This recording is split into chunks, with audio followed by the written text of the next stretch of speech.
बिस्मिल्लाहिर्रहमानिर्रहीम। अस्सलाम वालेकुम। ये आपका अपना डिजिटल प्लेटफॉर्म है। मैं तारिक मतीन हूँ। वल्लाहु खैरुल माकिरीन। अल्लाह सबसे बेहतर तदबीर फरमाने वाला है। वही बचाएगा मेरे देश को बलाओं से जो बारिश में शजर से घोंसला गिरने नहीं देता, क्योंकि उसकी तदबीर तमाम तदाबीर की इमाम है। कुछ खुफिया मुलाकातें हो रही हैं, खिचड़ी पक रही है कि इस वक्त जो कोशिश है मुल्क में इस सेटअप को जारी रखने की, वो कोशिशें कामयाब हो जाएं और किसी भी तरह से ये सिस्टम डीरेल ना हो। अब इन खुफिया मुलाकातों में क्या हो रहा है, ये खुफिया मुलाकातें कहाँ किससे हुई हैं, मज़ीद इस सिलसिले में एफर्ट्स क्या की जा रही हैं, ये तमाम चीज़ें इस वीडियो में मैं आपके सामने रखूँगा। इस हवाले से कुछ बहुत अहम इंकिशाफात सामने आ रहे हैं। साथ ही इस्टेब्लिशमेंट के लिए मुसीबत है, इस्टेब्लिशमेंट फंस गई है। और ये जो इंतखाबात थे 8 फरवरी के इंतखाबात, इनका 9 फरवरी को जो नतीजा बनाया गया है, उस नतीजे की वजह से अब सभी 8 फरवरी के इंतखाबात को इस वक्त पाकिस्तान की तारीख का बदतरीन इंतखाब करार दे रहे हैं।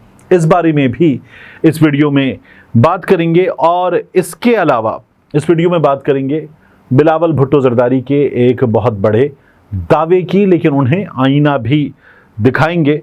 सबसे पहले मैं आपके सामने रखूं कि एक खबर आ रही है कि एक शख्सियत ने जजेस कॉलोनी में जाकर एक मुलाकात की। ये मुलाकात वहाँ पर 2 लोगों से हुई और इस मुलाकात का जो इंतज़ाम है, इस सिलसिले में जो कोशिश है, खबर के मुताबिक, दावे के मुताबिक, बल्कि इल्ज़ाम है चीफ जस्टिस पाकिस्तान पे कि उन्होंने इसका अहतमाम किया था। और ये भी कहा जा रहा है कि इसमें कुछ चीज़ों पर असरअंदाज होने की कोशिश की गई है। अब आप जो ट्वीट देख रहे हैं, ये है शहजाद अकबर साहब का ट्वीट। शहजाद अकबर साहब ट्वीट देते हैं ब्रेकिंग स्टोरी, फिर वो अलर्ट का साइन है और वो कहते हैं हफ्ते के रोज़ इस्लामाबाद में जजेस कॉलोनी में 2 अहम लोगों की मुलाकात एक अहम बंदे से हुई और मुलाकाती पिंडी वालों का पैगाम रसां था। पिंडी वालों का पैगाम रसां था, पेशे से सियासतदान और गर्मियों में अक्सर नहरों में पाया जाता है। पेशे से सियासतदान है, गर्मियों में अक्सर नहरों में पाया जाता है। पिंडी वालों का नुमाइंदा था, ये उनका पैगाम रसां था। जब ये बात की जा रही है तो पेशे से सियासतदान, गर्मियों में अक्सर नहरों में, एक ही साहब हमारे जहन में आते हैं जो नहर में कई बार कूदने के बाद उन्होंने स्विमिंग स्किल्स का मुजाहिरा किया है और उसके बाद उन्होंने आम खाए हैं बैठकर। वो वीडियोज़ हैं वायरल ख्वाजा आसिफ साहब की। तो शहजाद अकबर साहब ने, जाहिर है कि नाम नहीं लिखा, लेकिन मैं अगर इन डॉट्स को कनेक्ट करूँ, मैं गलत भी हो सकता हूँ, बिल्कुल गलत ही हो सकती है, कोई और भी हो सकता है जिसकी हमने वीडियोज़ ना देखी हों। मुमकिन है कोई और नहरों में कूदते हुए कोई और सियासतदान भी हो, लेकिन बहरहाल ये शहजाद अकबर साहब ने लिखा, ये उन्होंने नाम नहीं लिखा, ये मैं बता रहा हूँ कि ये ऐसा लगता है। फिर वो कहते हैं मुलाकात का एहतमाम काज़ी क़ज़ा ने किया था, मकसद अहम मुकदमे में असरअंदाज होना था, जिसके कुछ असरात आज देखने को नज़र भी आए। तो ये हुआ है। शहजाद अकबर साहब कहते हैं कि मज़ीद तफसीलात जल्द सामने आ रही हैं। अब इसी तरह से एक ट्वीट और किया गया, ये जो बात उन्होंने खुफिया मुलाकातों की, ये ट्वीट किया गया साबिर शाकिर साहब की जानिब से। साबिर शाकिर साहब कहते हैं कि मैरियट होटल के सामने बल खाती ऊपर जाती सड़क पर चंद मीटर की मुसाफत पर सिंध और पंजाब हाउस के वस्त में पैवस्ता इमारतें मुमलिकत खुदादाद की सियासत का मरकज़ हैं। इन इमारतों के 13 में से 8 मकीनों पर शबो रोज़ काम जारी है। 13 में से 8 मकीनों पर। अब ये किस जगह की बात हो रही है ये तो नहीं लिखा हुआ, लेकिन 13 और 8 ये नंबर हमें एक बार फिर नज़र आता है कि गालिबन सुप्रीम कोर्ट ऑफ पाकिस्तान में जो समाअत हो रही है, उस समाअत से शायद इसका ताल्लुक़ है। और उसमें हमें ये नज़र आता है कि मंसूर अली शाह साहब, मुनीब अख्तर साहब, मंदोखेल साहब, अथर मिनल्ला साहब, आयशा साहिबा, ये हमें एक जानिब अगर नज़र आते हैं कि ये काजी फैज़ साहब से डिसएग्री भी करते हैं, तो ये 5 हमें एक तरफ नज़र आते हैं। 8 मकीनों पर काम जारी है।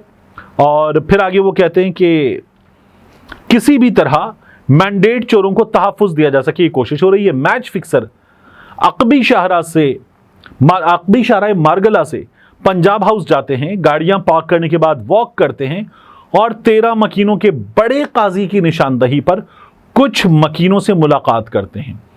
अब तक बड़े काजी को सिर्फ 4 की हिमायत का यकीन है, उसे मजीद 2 मकीनों की जरूरत है, जिसके बाद उनकी तादाद 7 हो जाएगी।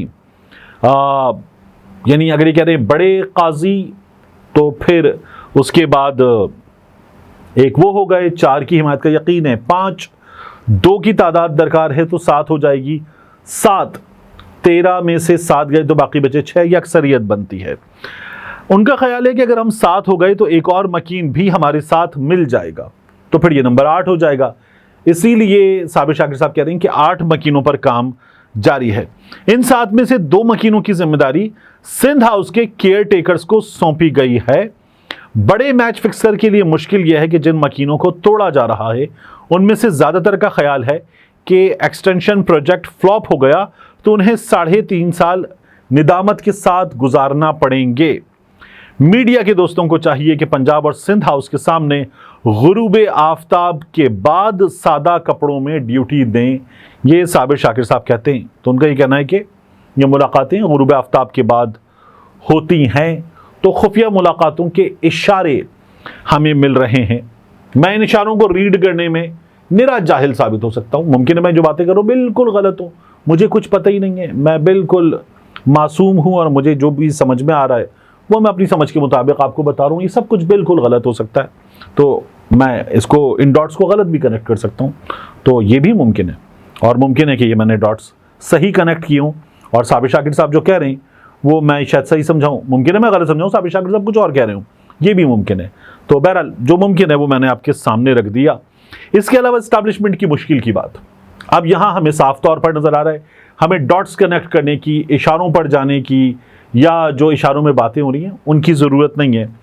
मियाँ इफ्तिखार हुसैन साहब ANP के रहनुमा, उन्होंने ही कहा है कि मुल्क में नए इंतखाबात करवाए जाएं। 8 फरवरी को इंतखाबात हुए, फजलुर रहमान साहब ने, उनकी जमात ने 8 फरवरी के इंतखाबात को मुस्तरद कर दिया, उनके नताइज को मुस्तरद कर दिया।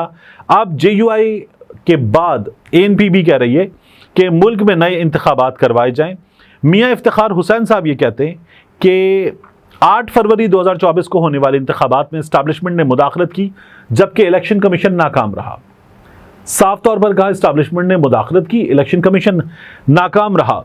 2024 के इंतखाबात 2018 के इलेक्शन से भी ज्यादा धांधली ज़दा थे। सब जमातें इस बात पर मुत्तफिक हैं कि इंतखाबात में धांधली हुई। सियासी जमातों को उम्मीद तो थी कि मुल्क में गैर जानिबदाराना इंतखाबात होंगे, मगर ऐसा नहीं हो सका। ये मियाँ इफ्तिखार साहब कह रहे हैं। इस्टेब्लिशमेंट के हवाले से, उनकी मुदाखलत के हवाले से फजलुर रहमान इससे पहले साफ तौर पर बता चुके। पाकिस्तान तहरीक इंसाफ मुसलसल इस्टेब्लिशमेंट को जिम्मेदार करार दे रही है जो कुछ हो रहा है उसके लिए, और हमें दूसरी जानिब नजर आते हैं मुस्लिम लीग नून के लोग, या हमें नजर आते हैं तारड़ साहब। ये लोग जो हैं, जो बातें कर रहे हैं वो अदालत में मैटर है। उसके बावजूद भी बैरिस्टर अकील साहब ने आकर प्रेस कॉन्फ्रेंस की। उनकी प्रेस कॉन्फ्रेंस में हमें नजर आ रहा था पीछे गवर्नमेंट ऑफ पाकिस्तान लिखा हुआ था, और गवर्नमेंट ऑफ पाकिस्तान, पाकिस्तान का झंडा, हुकूमत का अलामती झंडा वो लगा के वो आईने पाकिस्तान की किताब उठा के बार बार कह रहे थे कि नहीं मिल सकती सुन्नी इत्तेहाद काउंसिल को उनकी सियासी गलतियों की बुनियाद पर मखसूस नशिस्तें नहीं मिल सकती, आइन के मुताबिक नहीं मिल सकती।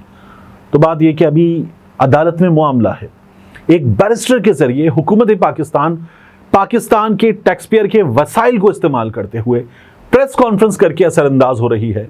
लेकिन जब काजी फाइज ईसा साहब बाकायदा हमें नजर आए, मेरी राय में एक सियासी जमात के साथ मुसलसल ज्यादती कर रहे हैं, तो फिर हुकूमत की इतनी हिम्मत हो सकती है कि वो एक सबजुडिस मैटर पर आकर प्रेस कॉन्फ्रेंस करे और फैसला सुना दे, अदालत से पहले फैसला सुना दे कि ये तो किसी भी तरह से आपको नहीं मिल सकता।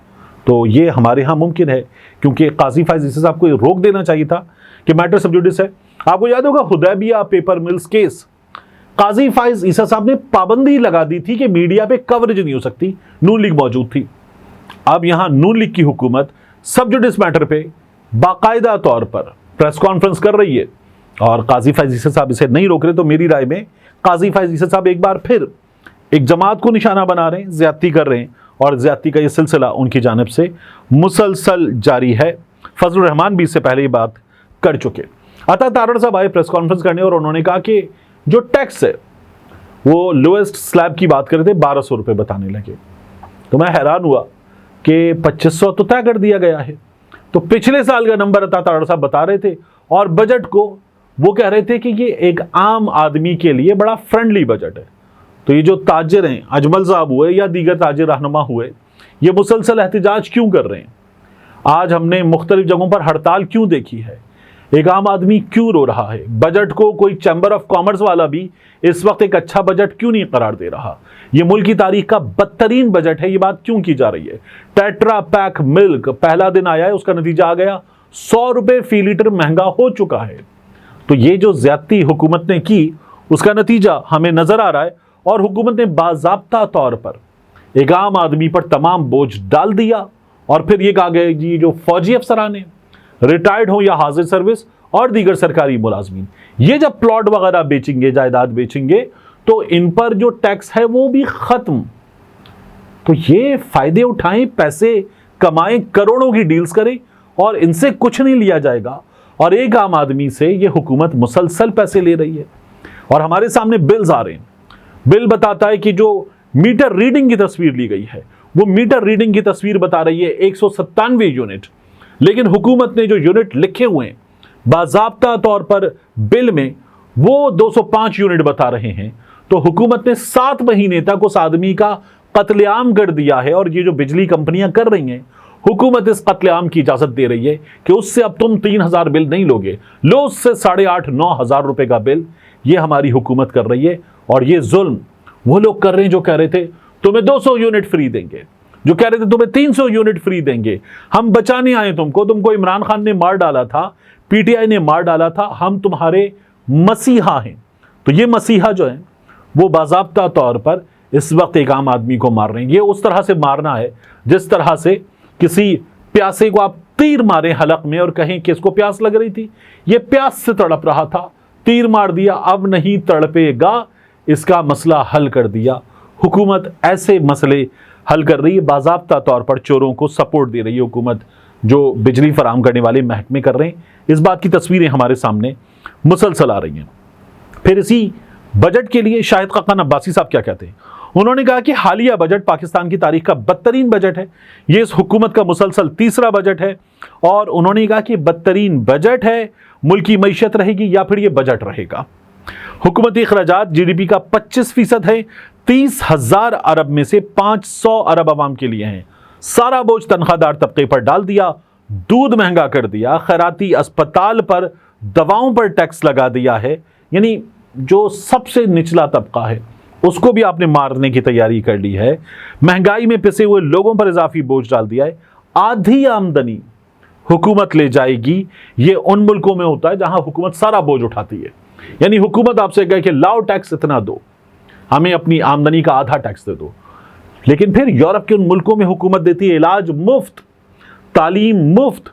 फिर उन मुल्कों में हुकूमत बेहतरीन सड़क देती है, बेहतरीन अमन अमान के हालात देती है, रोजगार कमाने के मौके देती है। और तो और फिर उन मुल्कों में हुकूमत खुराक की सहूलत भी देती है, लोगों को बेहतरीन चैरिटी सर्विसेज देती है। वो हुकूमत होती है जिसे आप कहते हैं कि ये हुकूमत लोगों का ख्याल करने वाली हुकूमत है। हमारी हुकूमत सारा टैक्स ले लेगी और उसके बाद जाओ बच्चों को पढ़ाओ प्राइवेट स्कूल में, इलाज करवाओ प्राइवेट अस्पताल से, जो कुछ तुम्हारे पास बचाए वो भी लुटाओ, झोली उल्टी करो, जेबें उल्टी करो और उसके बाद सोचो नंगा नहाएगा क्या, निचोड़ेगा क्या। ये इस हुकूमत ने एक आम आदमी का हाल कर दिया है और इसके अपने लोग इस हुकूमत को अब तनकीद का निशाना बना रहे हैं। आखिर में मैं आपसे 2 चीज़ें अर्ज करूंगा। बिलावल भुट्टो जरदारी ने ये जो आप खबर देख रहे हैं इसके मुताबिक ये कहा है कि खैबर पख्तूनख्वा हुकूमत सहाफ़ियों के खिलाफ पुरतशद्दुद वाक़यात को रोकने में नाकाम रही है। ये वाक़यात काबिल मज़म्मत हैं। मुतासरा सहाफ़ी अपने खिलाफ मज़ालिम का ज़िम्मेदार वज़ीर आला KP को करार दे रहे हैं। ये बिलावल भुट्टो जरदारी ने बात की है। दूसरी जानिब हमारे सामने क्या है? हमारे सामने कराची का नूरुल आरफीन, जिसके घर 25 बंदे घुस के उसको मारते, उसकी 2 उंगलियां फ्रैक्चर हो जाती हैं, उसका मुंह लहू लहान हो जाता है और वो कहता है नोटिस लो और नोटिस लेने के बजाय बिलावल भुट्टो जरदारी कहते हैं खैबर पख्तूनख्वा में सहाफियों पर जुल्म हो रहा है। नसरुल्लाह गडानी को मार दिया जाता है, बिलावल भुट्टो जरदारी कहते हैं खैबर पख्तूनख्वा में सहाफियों पर जुल्म हो रहा है। अजीज मेमन को मार दिया जाता है, बिलावल भुट्टो जरदारी कहते हैं खैबर पख्तूनख्वा में सहाफियों पर जुल्म हो रहा है। जीशान डहर को मार दिया जाता है, बिलावल भुट्टो जरदारी कहते हैं खैबर पख्तूनख्वा में सहाफियों पर जुल्म हो रहा है। यहां कराची में अब तक कई केसेस रिपोर्ट हो चुके कि सहाफियों को भी एक कानून नाफिज करने वाले इदारे ने उठाया, अपने सेंटर लेकर गए, शॉर्ट टर्म किडनैपिंग की और लूट लिया। और बिलावल भुट्टो जरदारी कहते हैं सहाफियों पर खैबर पख्तूनख्वा में जुल्म हो रहा है। जहां जुल्म हो रहा है उसकी बात करें, लेकिन हुजूरे वाला आपकी अपनी हुकूमत में जो सहाफियों की ऐसी की तैसी हो रही है, उस पर नोटिस कौन लेगा, उसको ठीक कौन करेगा? और खैबर पख्तूनख्वा को छोड़कर अपनी हुकूमत में जिम्मेदारों का गला कौन पकड़ेगा? उनका गिरेबान पकड़ के उनको सलाखों के पीछे कौन डालेगा? बिलावल भुट्टो जरदारी तो खैबर पख्तूनख्वा से सवाल कर रहे हैं। आखिर में मैं आपसे अर्ज करूं, शाहिद खान आफरीदी ने मान लिया कि उनसे गलती हुई थी। वो जो सेल्फी थी जिसमें वो इसराइल के दोस्तों के साथ खड़े हुए थे, और मैंने कहा था पढ़ना नहीं आया होगा, यहां पर प्लेकार्ड्स इंग्लिश और हेब्रू जबान में लिखे होते, नहीं पढ़ना आया होगा तो शाहिद खान आफरीदी ने एक ट्वीट कर दिया कि ये तो फैंस थे। अब वीडियो में यूके में रिपोर्टर्स के सामने खड़े होकर मान लिया कि मुझसे गलती हो गई, मुझे वो सेल्फी नहीं लेनी चाहिए थी। तो शाहिद खान आफरीदी मान चुके और अपनी गलती मानते हुए वो ये कह रहे कि मैंने गलत किया था, लेकिन ट्विटर पे झूठ बोल रहे थे, दूसरों को ट्रोल करार दे रहे थे और किसी मजलूम की जहनी हालत पे सवाल कर रहे थे। ये हाल है शाहिद खान आफरीदी का। मिलते हैं इंशाल्लाह आपसे अगली वीडियो में। अस्सलाम वालेकुम। मेरी वीडियो जारी है, मगर मैं दरमियान में इसलिए आन टपका हूं कि आपको बताना है। आप देख सकते हैं हमारा दूसरा चैनल डॉक्यूमेंटेड भी। डॉक्यूमेंटेड में हम पाकिस्तान की तारीख के अहम तरीन वाक़यात, बाज़ औक़ात आलमी तारीख के अहम तरीन वाक़यात डॉक्यूमेंट करेंगे। ऐसी कहानियाँ जो ज़रा छुपी हुई हैं, अनकही हैं, मुकम्मल तफसीलात के साथ आपके सामने नहीं हैं।